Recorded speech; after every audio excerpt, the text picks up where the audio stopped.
વિશ્વ વિરાસત દિવસ નિમિત્તે પાટણની રાણકી વાવમાં મફત પ્રવેશની સુવિધા આપવામાં આવી હતી. આર્કિયોલોજીકલ સર્વે ઓફ ઇન્ડિયા દ્વારા દેશના તમામ ઐતિહાસિક સ્મારકોમાં આ સુવિધા પૂરી પાડવામાં આવી હતી. રાણકી વાવમાં સામાન્ય દિવસોમાં ભારતીય પ્રવાસીઓ માટે 40 રૂપિયા અને વિદેશી પ્રવાસીઓ માટે 600 રૂપિયાનો પ્રવેશ દર છે, પરંતુ વિશ્વ વિરાસત દિવસ નિમિત્તે મફત પ્રવેશની જાહેરાત બાદ પ્રવાસીઓની સંખ્યામાં નોંધપાત્ર વધારો થતો. બપોર સુધીમાં 500થી વધુ પ્રવાસીઓએ રાણકી વાવની કલાકૃતિઓ અને શિલ્પ સ્થાપત્યનો નજારો માણ્યો. આ ઉપરાંત 200 જેટલા વિદ્યાર્થીઓએ હેરિટેજ સંગીત વોકમાં ભાગ લીધો હતો. મફત પ્રવેશની સુવિધાથી પ્રવાસીઓએ આનંદની લાગણી વ્યક્ત કરી હતી.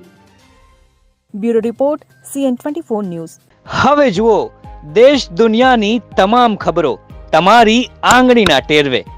ઉઠાવો મોબાઈલ અને Google Play Store પરથી ડાઉનલોડ કરો અમારી CN24 ન્યૂઝ મોબાઈલ એપ.